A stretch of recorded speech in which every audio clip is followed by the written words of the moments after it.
بسم اللہ الرحمن الرحیم الحمد للہ رب العالمین والعاقبۃ للمتقین الصلاۃ والسلام علی رسولہ الکریم اما بعد فاعوذ باللہ من الشیطان الرجیم بسم اللہ الرحمن الرحیم لقد کان لکم فی رسول اللہ اسوۃ حسنہ آمنت باللہ صدق اللہ العظیم اللہم نور قلوبنا بالقرآن وزین اخلاقنا بالقرآن وادخلنا الجنة بالقرآن ونجنا من النار بالقرآن قال اللہ تبارک و تعالی فی شان حبیبہ مخبرا و آمرا ان اللہ وملائکتہ یصلون علی النبی یا ایہا الذین آمنوا صلوا علیہ وسلموا تسلیما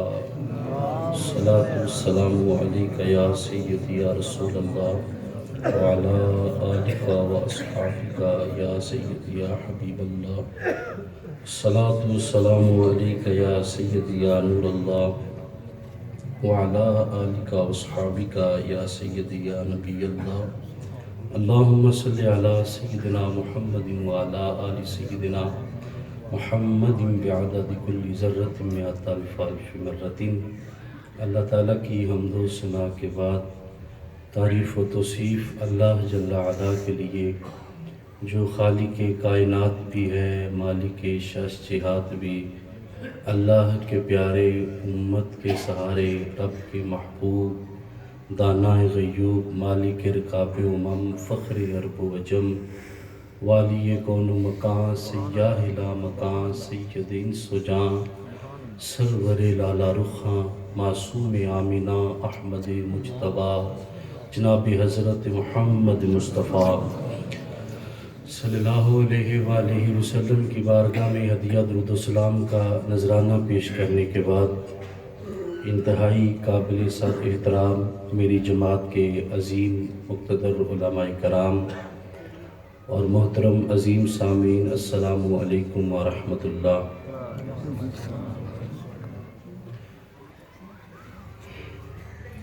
کائنات کے اندر اسلام کی خاطر شریعت کے اوپر چلتے ہوئے سر جھکا کے چلنا بڑا مشکل ہے۔ اللہ کریم نے دو نبیوں کا کردار ہمیں بطور نمونہ بتایا ہے۔ ویسے تو ہر نبی کا کردار اپنی جگہ پہ ہے، لیکن جو عیاں بات ہے نا، جناب حضرت ابراہیم علیہ السلام اور دوسرے آپ کے اور میرے کریم آقا حضرت محمد عربی صلی اللہ علیہ وآلہ وسلم۔ حضرت ابراہیم علیہ السلام نے توحید اسلام کی بنیاد رکھی اور اس بنیاد کو ظاہر کیا۔ میں ایک مثال سے بات عرض کرتا ہوں۔ جب انسان کوئی مکان بناتا ہے تو اس کا نقشہ کھینچتا ہے، نقشے کے مطابق وہ بیٹھک بھی بناتا ہے، وہ کمرے بھی بناتا ہے، وہ کچن بھی بناتا ہے، وہ سارے گھر کا نقشہ بناتا ہے۔ ابراہیم علیہ السلام نے جو توحید اسلام کی بنیادیں کھینچی اور ان بنیادوں کو ظاہر کیا، اور آج ان بنیادوں کو ایک دیمک لگ چکی ہے۔ آج ہمارے معاشرے کے اندر گناہ بہت بڑھ چکے ہیں، برائی عروج پہ جا چکی ہے، اور اس بنیاد کو ایک دیمک لگ چکی ہے۔ اب ہم نے اس کو ختم کیسے کرنا ہے؟ یاد رکھیے گا، حضرت ابراہیم علیہ السلام اور آپ کے اور ہمارے کریم آقا صلی اللہ علیہ وآلہ وسلم کا کردار کیا ہے؟ میں ایک لفظ میں بات کو بیان کر کے موضوع آگے لے کے چلتا ہوں۔ آواز آتی ہے کہ تم حکم کے بندے بن جاؤ، جہاں حکم آ جائے سر تسلیم خم کر لو۔ دیکھیں نا، جب بندہ فوت ہو جاتا ہے اس کی کیفیت کیا ہوتی ہے؟ اس کا جدھر چہرہ کرے ادھر مڑ جاتا ہے، ہاتھ اٹھائے اٹھ جاتا ہے، جیسے اس کو کرے وہ ہو جاتا ہے۔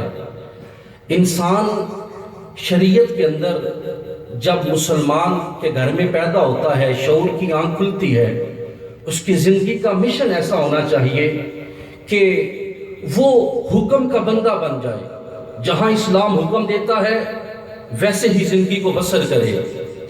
دیکھیے نا، اللہ جب اولاد عطا فرماتا ہے، حکم ہے کہ اپنی اولاد کی پرورش کرو، اس کی تربیت کرو، اور جب حکم آ جائے اس کو دین کے راستے پہ قربان کر دو تو بغیر سوچے سمجھے قربان کر دو۔ یہ حکم ہے، یعنی اسلام ہمیں حکم کا بندہ بننے کا یہ پیغام دیتا ہے۔ لیکن افسوس اس بات کا ہے، آج ہم نے دین کو اپنی ذاتیات کے لیے استعمال کیا۔ محسوس نہ کیجئے گا، اگر ہم مسجد میں بھی تب آتے ہیں جب ہمارے دکھ بڑھ جائیں، ہمارے غم بڑھ جائیں، ہم مسجد کا رخ بھی تب کرتے ہیں۔ ہم تو قرآن بھی کچہریوں میں قسموں کے لیے رکھا ہوا ہے، پڑھنے کے لیے نہیں۔ قرآن راہ ہدایت ہے ہمارے لیے، یہ تو اس سے اپنی زندگی ڈھونڈنا تھی۔ ہم نے قرآن سے کیا ڈھونڈا؟ ہم نے قرآن سے صرف موت ڈھونڈی۔ بابا جی کی سانسیں اٹکی، آواز آئی، کہا سورہ یاسین پڑھ لو، سانسیں آسانی سے نکل جائے۔ صاحب، ہم نے دین کو اپنے مقصد کے لیے استعمال کیا، ہم نے دین کو دین نہ سمجھا۔ ہم نے کیا کہا؟ روزہ، نماز، حج، زکوٰۃ ادا کر لیا، ہمارے فرائض ادا ہو گئے۔ حالانکہ اسلام کوئی 4، 5 یا 10، 20 یا 10-20 ہزار رکن کا نام اسلام نہیں ہے۔ اسلام تعمیل حکم کا نام ہے۔ جہاں حکم آ جائے سر تسلیم خم کر لو۔ لیکن میرے بھائیوں، آج حالات کیا ہیں؟ اگر کسی کو نماز کے لیے کہے نا تو کہتا حضرت صاحب چلے میں آیا، یا بڑی آسان سی بات ہے، میرے کپڑے بھی صاف نہیں ہیں، بڑی مشکل بات ہے۔ تو نکاح والی رسم سب کو یاد ہے، جب نکاح کی باری آتی ہے نا سب کو یاد ہے، ساری شریعت کی حدوں کو توڑیں گے، ناچ گانا بھی ہوگا، جب نکاح ہوگا اور دعا کے وقت آواز دیں گے جناب دعا کر لیں۔ یار کیسا شریعت کے ساتھ مذاق ہے؟ شریعت کی حدیں بھی بمال کر دی گئی اور پھر دعا کی جا رہی ہے، اے اللہ اس میں برکت ڈال۔ صاحبو، ہم نے اسلام کو سمجھا نہیں ہے۔ یاد رکھیے گا، جس نے اسلام کو فقط اس لیے استعمال کیا کہ اس نے اپنی ذاتیات کے لیے استعمال کیا، اس نے اپنی ذاتیات تو نکال لی لیکن اس نے فائدہ کوئی اخذ نہ کیا۔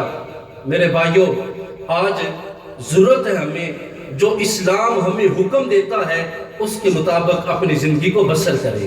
ابلیس تھا نا، بڑی نمازیں پڑھتا تھا، بڑا کچھ کرتا تھا، روزے بھی رکھتا تھا، لیکن اللہ نے اسے اپنے دربار سے نکال دیا۔ ایک سجدہ نہ کیا۔ یا اللہ، بات ایک سجدے کی ہے، جس نے ہزاروں سال اتنے سجدے کیے، ایک سجدہ نہ کیا تو کیا بات ہے؟ تو پھر کیا ہو گیا؟ آواز آئی، بات سجدے کی نہیں ہے، بات حکم کی ہے۔ حکم آ گیا ہے، سر تسلیم خم کر لو۔ یارو، ایک فوجی جو سینکڑوں دشمن مارتا ہے، ہزاروں گولیاں چلاتا ہے، آرڈر آتا ہے ایک گولی نہیں چلاتا تو اس کو فوراً غدار کہہ دیا جائے گا۔ کس لیے؟ یارو پیچھے اس نے سینکڑوں لوگوں کو مارا، ہزاروں گولیاں چلائیں، ایک گولی پہ غدار کہہ دیا گیا۔ بات گولی کی نہیں، بات حکم عدولی کی ہے۔ میرے بھائیوں، آج ہمارے ساتھ جو معاملات ہیں نا، آج زلزلے آتے ہیں، آج طوفان آتے ہیں، آج بے جا موت آ رہی ہے، اور جس کا بیماری کا پتہ بھی نہیں چلتا، کھڑا کھڑا بندہ دنیا سے چلا جاتا ہے۔ ابھی سمجھ نہیں آئی ہم نے اپنے رب کی کتنی حکم عدولی کی ہے؟ صاحبو، اسلام ہمیں حکم دیتا ہے کہ تم حکم کے بندے بن جاؤ، سر تسلیم خم کر لو، جب حکم آ جاتا ہے سر جھکا لو۔ وہ سورہ بقرہ کے اندر اللہ نے ایک واقعہ بیان کیا ہے، جو طالوت بادشاہ کے ساتھ اس کی فوج نے جالوت پر چڑھائی کی، راستے میں ایک نہر آ گئی اور حکم دیا گیا کہ ایک چلو پانی سے زیادہ کوئی پانی نہ پیے، بس حکم آ گیا۔ 313 نے ایک چلو پانی پیا، باقی نے زیادہ پی لیا۔ قرآن گواہ ہے ان کے نام ایمان کے رجسٹر سے نکال دیے گئے۔ اب ایک لمحے کے لیے ذرا سوچئے گا، ہم یہ نہیں کہہ سکتے کہ وہ حضرت موسیٰ علیہ السلام اور شمعون علیہ السلام کی نبوت کے قائل نہیں تھے، کہ ان کو وہ نبی نہیں مانتے تھے، سب کچھ کرتے تھے، اللہ کو ایک بھی مانتے تھے، لیکن یہاں پہ بات چند چلو پانی کا نہیں ہے، بات حکم دھلی کا ہے۔ میرے بھائیوں، جب ہم نے اسلام کو اپنی ذاتیات کے لیے استعمال کیا اور ساری زندگی کبھی مسجد کا منہ نہ دیکھا، ساری زندگی قرآن نہ پڑھا، تو میرے بھائیوں بعد میں اولاد نے ہماری بات نہ مانی، ہم آگے مولوی صاحب کے پاس، مولوی صاحب دعا کیجئے، بچہ بات نہیں مانتا۔ اور میرے بھائیوں ہم بھی تو دیکھیں نا، ہم زندگی کیسے گزار رہے ہیں۔ جناب حضرت ابراہیم علیہ السلام کی سیرت ہمارے سامنے ہے، اور اللہ سے مانگ مانگ کے ایک بیٹا لیا، حکم آیا، ذرا سوچئے گا حکم کی تعمیل کیسے ہوتی ہے۔ حکم آیا ان کو کسی ویرانے جنگل میں چھوڑ آؤ، اپنی بیوی کو لیا اور اپنے بیٹے کو لیا، ویرانے جنگل میں لے کے آئے، پتھروں کا ڈھیر ہے، وہاں کنکر ہی کنکر ہیں، کوئی شجر سایہ دار بھی نہیں، کوئی پانی کی بوند بھی نہیں۔ بٹھا کے واپس پلٹنے لگے تو آپ کی پاک باز خاتون نے شوہر نامدار کا دامن تھام کے کہا، ہمیں کس کے سپرد کر کے جا رہے ہو؟ تو پلٹ کے کہا، گھبراؤ نہیں، میں تمہیں اللہ کے سپرد کر کے جا رہا ہوں۔ تو پھر صبر دیکھیے، آگے سے پاک باز خاتون نے کہا، پھر خیر سے جائیے، جس اللہ کے سپرد آپ ہمیں کر کے جا رہے ہیں وہ کبھی ہمیں ضائع نہیں ہونے دے گا۔ صاحبو تاریخ گواہ ہے، پھر وہ وہاں پر پانی بھی اللہ نے عطا فرمایا، شہر بھی آباد کیا، اپنے گھر کو بھی وہاں آباد کیا۔ 7-8 سال کی عمر ہوتی ہے، ابراہیم علیہ السلام کو حکم ہوتا ہے میرے راستے میں کوئی پیاری چیز قربان کرو۔ آپ اٹھتے ہیں، اونٹ ذبح کرتے ہیں، پھر مسلسل خواب آتا ہے۔ صاحبو پھر سمجھ جاتے ہیں اس دھرتی پر جو مجھے سب سے زیادہ پیاری چیز ہے وہ میرا بیٹا ہے۔ باپ بیرون ملک گیا ہو، جب واپس پلٹتا ہے کئی انواع و اقسام کے کھلونے لے کے پلٹتا ہے۔ ابراہیم علیہ السلام جب جاتے ہیں، ایک چھری ہے اور ایک رسی ہے، جا کر اپنی اہلیہ محترمہ سے کہتے اسے تیار کرو، کہیں لے کے جانا ہے۔ صاحبو بیوی کو بڑا مان ہوتا ہے، میرا شوہر آیا ہے، بڑا مان ہوتا ہے، بیٹے کو بڑی خوشی ہوتی ہے، میرا باپ آیا ہے، لیکن ابراہیم علیہ السلام اپنے بیٹے کو لے کے جا رہے ہیں اور کھلی جگہ پہ لے کے جاتے ہیں۔ ایک جگہ پہ کھڑا کر کے کہتے ہیں، بیٹا مجھے حکم آیا ہے، میں تجھے ذبح کر رہا ہوں۔ بات کو سمجھیے گا، آپ کے بھی آنگن اولادوں سے بھرے ہوئے ہیں، وہ بیٹا جو اللہ سے مانگ مانگ کے لیا ہو، وہ بیٹا جس کی پیشانی پہ نبوت کا نور چمک رہا ہو، وہ بیٹا جو جس سے نبیوں کی نسل میں چلنا ہو، صاحبو جسے دیکھے تو آنکھوں کو چین آ جائے، دل کو قرار آ جائے، پھر اس بیٹے کو یہ بات کہنا، بیٹا میں تجھے ذبح کرنا چاہتا ہوں، مجھے اللہ کا حکم ہے۔ بات کو سمجھیے گا، اگر ابراہیم علیہ السلام کے سامنے اسماعیل علیہ السلام ادب سے یوں سر جھکا لیتے تو بڑی بات تھی، اور یہ بھی تو کہہ سکتے تھے نا، ابا جی ذبح کرنا ضروری ہے، حکم کسی اور طریقے سے بھی پورا کیا جا سکتا ہے، اس کا مطلب یہ تو نہیں۔ لیکن اسماعیل علیہ السلام نے یہ بات نہیں کہی۔ قرآن گواہ ہے، حضرت اسماعیل علیہ السلام کہتے ہیں، ابا حضور آپ کو اللہ نے جو حکم کیا ہے آپ کر گزریے، انشاءاللہ من الصابرین، میرے اللہ نے چاہا تو آپ مجھے صبر کرنے والوں میں سے پاؤ گے۔ یہ ہے حکم کی تعمیل۔ صاحبو یہ آج کے دور کا بیٹا ہے جو باپ کو کہتا ہے، ابا جی تو انو کی بتائے۔ آج باپ بیٹے کو سمجھاتا ہے، کہتا ہے ابا جی آپ کو نئے زمانے کا نہیں پتا۔ او بھائی تیرے باپ کو نہیں پتا جس نے تجھے پالا پوسا بڑا کیا، تجھے چلنے پھرنے کے قابل بنایا؟ آج اس باپ کو نہیں پتا کہ تیرے ساتھ کیا ہو رہا ہے۔ بیٹا بڑی پریشانی میں، بڑی ٹینشن میں گھر آتا ہے نا، بوڑھا باپ سوتا نہیں گھر میں، تو بیٹے سے پوچھتا ہے بیٹا خیر ہے پریشان لگنا ہے؟ تو کہتا ہے ابا جی کچھ نہیں، آپ سو جائیں۔ سارے زمانے کی پریشانیاں لے کر وہ رات کو سوتا نہیں تو باپ بھی نہیں سوتا۔ کاش آج یہ بیٹا سیکھ لیتا کہ میں اپنا غم اپنے باپ کو بتاؤں۔ باپ کے بوڑھے ہاتھوں کی شان یہ ہے، اگر یہ میرے لیے دعا کر دے گا اللہ میری ساری پریشانیاں دور فرما دے گا۔ اور آج ہمارے معاشرے میں پھیلتی ہوئی برائیاں جو ہیں وہ کیا ہیں صاحبو؟ کثرت ہے اولاد نافرمان ہے والدین کی۔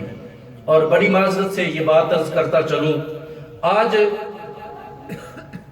بیٹا پیر کے ہاتھ چومنے تو گوارا کرتا ہے لیکن کبھی باپ کے ہاتھ نہیں چومے۔ یہ بڑی غور طلب بات ہے۔ میں یہ نہیں کہتا ہاتھ نہ چومے، وہ قابل احترام لوگ ہوتے ہیں، چومنے چاہیے، لیکن یار جس باپ نے اتنا بڑا کیا، اس قابل کیا، ایک لمحے کے لیے ذرا سوچئے گا کیا کبھی کسی نے اپنے باپ کے ہاتھ چومے ہیں؟ ایک لمحے کے لیے سوچئے گا۔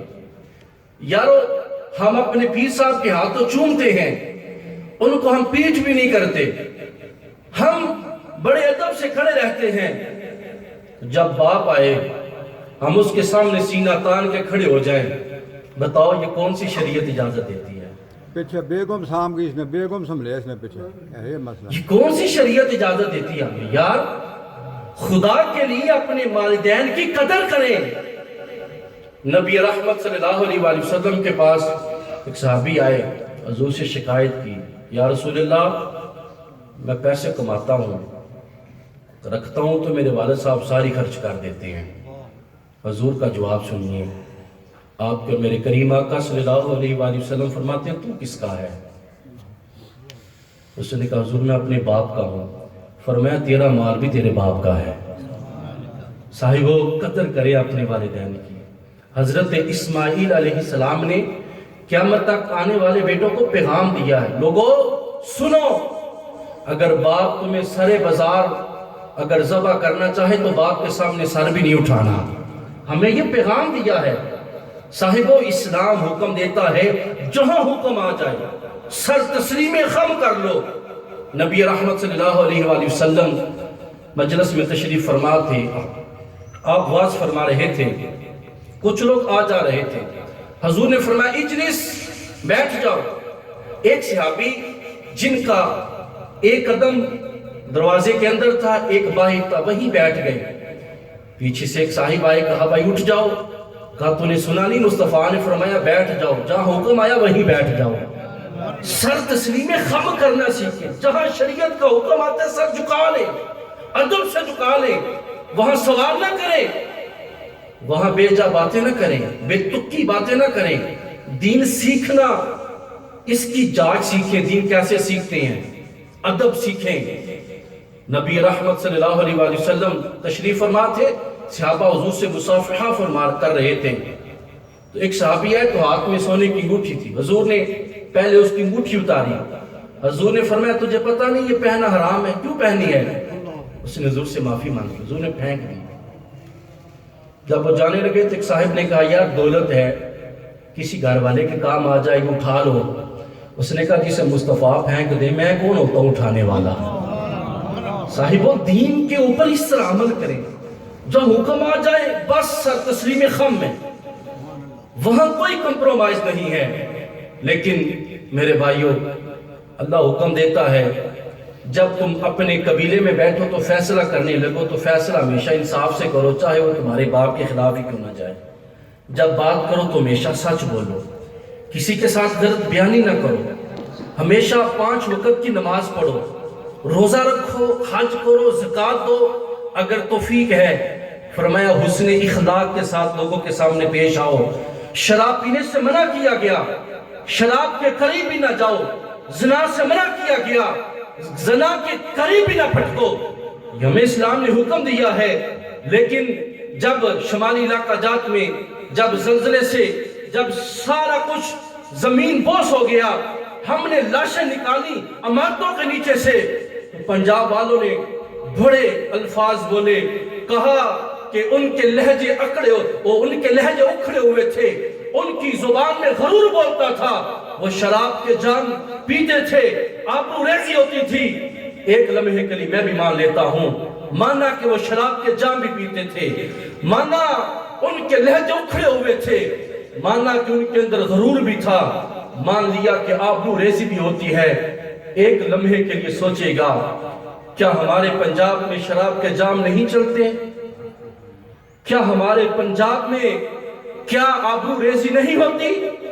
کیا یہاں پر لوگوں کے لہجوں میں غرور نظر نہیں آتا؟ صاحبو، ہم نے کسی کے اوپر تنقید کرنا سیکھا ہے، اپنی اصلاح کرنا نہیں سیکھا۔ خدا کے لیے اپنی اصلاح کرنا سیکھیں، اپنے آپ کو بدلنا سیکھیں۔ جو کسی کے اوپر تنقید کرنے پہ وقت نکالا ہے وہ اپنی اصلاح میں لگائیں۔ صاحبو، خود بدلنے کی کوشش کریں، خود نہ بدلے تو صاحبو یاد رکھیے گا ایک وقت آ جائے گا، کل نفس ذائقۃ الموت کا حکم آ جائے گا، پھر وقت نہیں ملے گا۔ ہمیں وہ وقت نہیں بھولتا۔ خلیفہ عمر بن عبدالعزیز علیہ الرحمہ آپ اپنے خادم سے کہتے ہیں کہ جاؤ میرے لیے پانی گرم کر کے لاؤ، غسل کرنا ہے۔ وہ گیا، وہ پانی گرم کر کے لایا۔ آپ نے فرمایا پانی کہاں سے گرم کیا؟ اس نے کہا حضور میں نے بیت المال سے لکڑیاں لی۔ اتنی بات سنی تو فوراً جلال میں آگے، کہنے لگے تجھے نہیں پتا وہ غریبوں کا مال ہے؟ تجھے نہیں پتا وہ یتیموں کا مال ہے؟ وہاں سے لکڑیاں کیوں لی؟ اپنی جیب سے پیسے نکالے اور اپنے خادم کو کہا بازار سے لکڑیاں خرید کر جتنی جلائی ہیں اتنی بیت المال میں رکھ کے آؤ۔ ہمارے اسلاف کی کہانی تو یہ ہے۔ حضرت عمر بن عبدالعزیز رحمۃ اللہ تعالیٰ علیہ، آپ کے دور میں حرم محترم کو شکایت ہے، جناب مسور کی دال کھا کھا کے تنگ آ گئے ہیں، کوئی اور ڈش بنا لو، کوئی سبزی بنا لو۔ حرم محترم سے پیغام گیا، جناب جب تک آپ کے آقا عمر بن عبدالعزیز یہ کھائیں گے آپ کو بھی یہی کھانا پڑے گی۔ اور صاحبو، ہمارا مزاج تو یہ تھا، ہمارے اسلاف نے تو ہمیں یہ پیغام دیا ہے، تم اعلیٰ مسند میں بھی بیٹھے ہو، تمہارے چہرے سے عشق مصطفیٰ کی شمع نظر آنی چاہیے۔ آج ہمارے جوانوں کی کیفیت کیا ہے؟ آج باہر جانے کے لیے وہ اپنے نام کے ساتھ مرزئی لکھ دیتے ہیں، اور سادہ سی بات پتہ کیا کہتے ہیں؟ حضرت صاحب اسی کڑا مرزئی ہو گئے ہیں۔ او میرے بھائی، تو نے نبی کی گستاخوں کی لسٹ میں اپنا نام لکھوا کے کل حشر کے دہاڑے رسول اللہ کی کچہری میں کھڑا ہو کر کیسے ثابت کرے گا آقا میں آپ کا غلام ہوں؟ کیسے ثابت کرے گا؟ اور اقبال نے کہا تھا نا کہ کی محمد سے وفا تو نے تو ہم تیرے ہیں، یہ جہاں چیز ہے کیا لوح و قلم تیرے ہیں۔ پھر ہم نے علم دن شہید کا ہم نے جنازہ اٹھتے ہوئے دیکھا ہے، اس کے مقام کو ہم نے دیکھا ہے، ہم نے ممتاز قادری کی شان کو دیکھا ہے، وہ اس جو شیر کے مصداق بنے ہیں، کی محمد سے وفا تو نے تو ہم تیرے ہیں، یہ جہاں چیز ہے کیا لوح و قلم تیرے ہیں۔ لیکن میرے بھائیوں، آج مسئلہ یہ ہے کہ آج ہمیں بتانا پڑتا ہے ہم مسلمان ہیں، بتانا پڑتا ہے، ہمارے کردار ایسے ہیں۔ امام محمد علی رحمہ یہودیوں کے مناظر سے مناظرے کے لیے گئے، یہودیوں کے مناظر نے دیکھا، فوراً کلمہ پڑھ لیا، لوگوں نے پکڑ لیا، کہا یار تو کوئی بحث کرتا، علمی پیاس بجھا لیتا، ہمیں بھی اس بات پہ جو ہم پر امید ہوتے، تو نے کوئی علمی بحث کی ہے، علمی پیاس بجھا لی ہے، اور اس لیے کسی بات پہ آ کے تو نے کلمہ پڑھا ہے، تو نے فوراً دیکھتے ہی کلمہ پڑھ لیا ہے۔ اس نے جو بات کی تو رونگٹے کھڑے ہو جاتے ہیں۔ اس نے کہا یارو، میں نے مسلمانوں کے امام محمد کو آتے ہوئے دیکھا ہے، میں نے ان کی چال، ان کی ڈال، ان کا امامہ، ان کا اوڑھنا بچھانا، ان کا چلنا دیکھا، میرے دل نے کہا جن کے چھوٹے محمد اتنی شان والے ہیں ان کے بڑے محمد کتنی شانوں والے ہوں گے۔ اور میرے بھائیوں، ہمارے اسلاف کے یہ کردار تھے، اور بزرگ فرماتے ہیں تم کسی کے پاس جاؤ تو تمہیں بتانا نہ پڑے تم کون ہو، تمہیں نہ بتانا پڑے، تمہارا کردار ایسا ہو، تم دور سے آ رہے ہو، تمہارا اوڑھنا، تمہارا بچھونا، تمہارا چلنا، تمہارا امامہ ایسا ہو، لوگ دور سے دیکھ کے کہیں وہ دیکھو محمد عربی کا غلام آ رہا ہے۔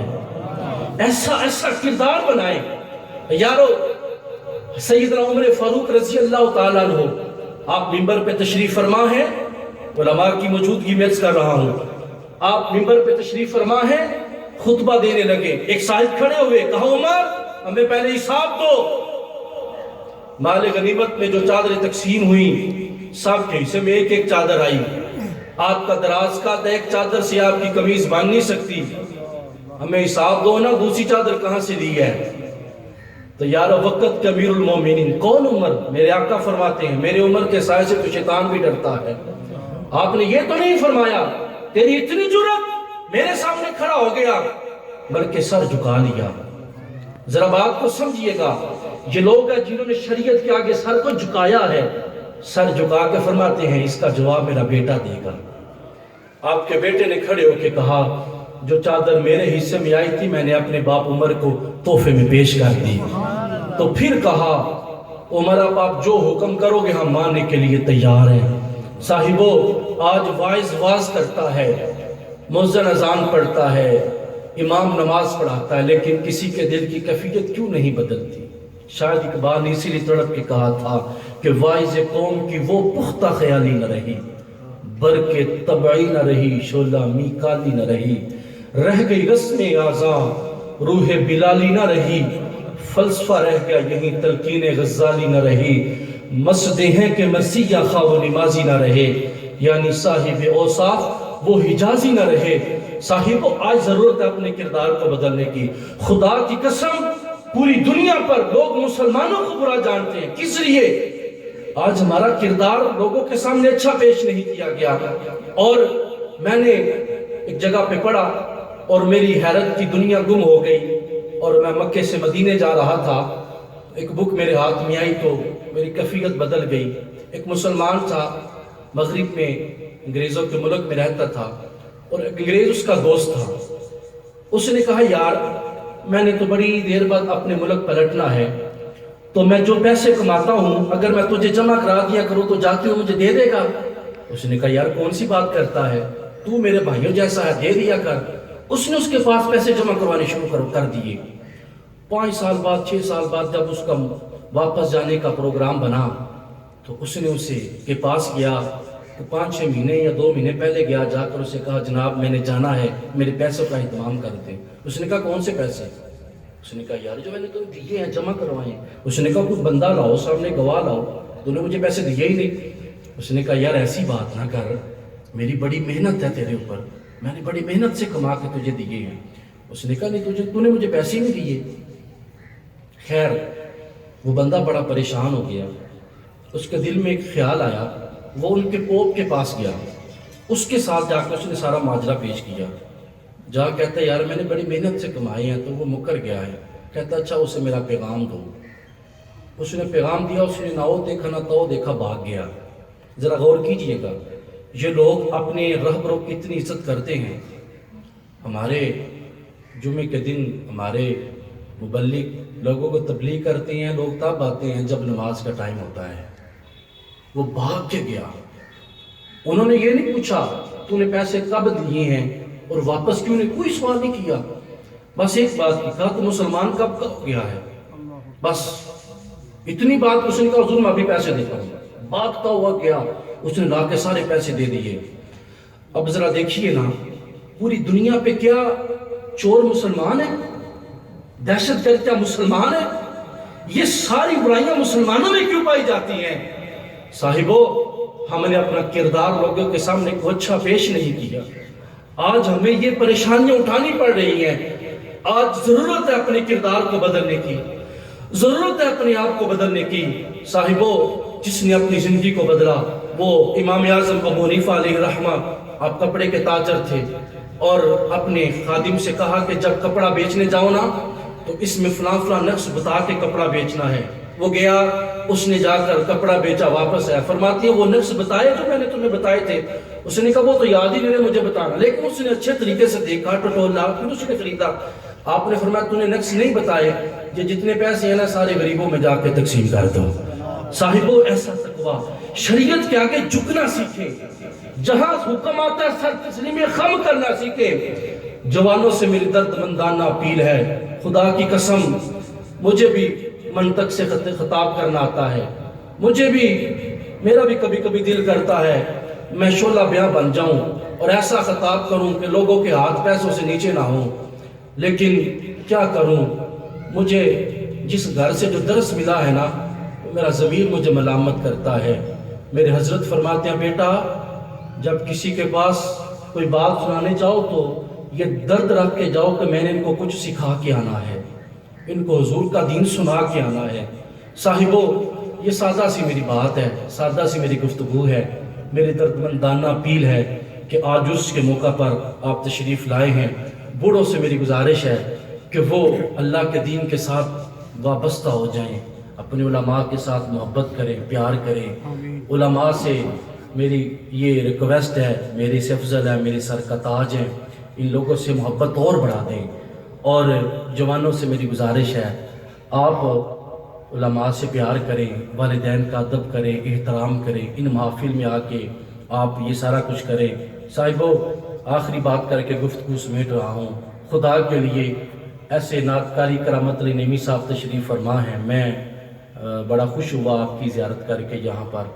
میں چھوٹا سا تھا، آپ کی تلاوت ہم سنا کرتے تھے، آج بھی تلاوت کرتے ہیں تو ایسا لگتا ہے جیسے قرآن آج ہی نازل ہو رہا ہے۔ اللہ نے آواز بھی دی ہے، درد بھی دیا ہے، اور ان کی عاجزی دیکھ کر میں نے اپنے موضوع کا رخ بھی اسی لیے بدلا ہے۔ میں نے مدنی صاحب سے کہا قاری صاحب کو بلائیں، کہتے وہ نہیں آئیں گے، تو میرے دل میں بھی عجیب سی قاری صاحب کشش پیدا ہو گئی۔ تو موضوع مجھے اصالِ ثواب کا دیا تھا، تو میرے پاس وہ کوئی بات نہیں، کبھی پھر بیان کر دیں گے۔ اصالِ ثواب کو بڑی دلیلیں، بڑا کچھ ہے ہمارے پاس الحمدللہ۔ جب میں نے ادب دیکھا نا تو میں نے کہا یار بات ادب بھی ہونی چاہیے، تو عرس بھی ادب والوں کا ہے تو ادب سے ہی بات ہونی چاہیے۔ تو صاحبو، ایسے نعت خانوں سے بچیں جو کہتا ہے 50,000 میرے اکاؤنٹ میں بھیجیں تو پھر آؤں گا، اور وہ لوگ نعت تو پڑھتے ہیں لیکن نماز نہیں پڑھتے۔ صاحبو، میدان میں کہتا ہوں رات کو ایک نعت خان غلط شعر پڑھ کے چلا جائے نا حضرت صاحب، تو لوگ صبح میں لے کے مولوی صاحب کے پاس آ کے کہتے ہیں تو آڈے نعت خان نے پڑھے ہیں، دسو مولوی صاحب کا کیا قصور ہے؟ مولوی صاحب کو تو وہ جانتا بھی نہ وہ اس کو جانتے۔ خدا کے لیے ایسے لوگوں سے پیار کریں جو دین کا درد رکھتے ہیں، جو دین سے پیار کرتے ہیں۔ اللہ کریم مجھے اور آپ کو دین کی سمجھ عطا فرمائے۔ وآخر دعوانا ان الحمدللہ رب العالمین۔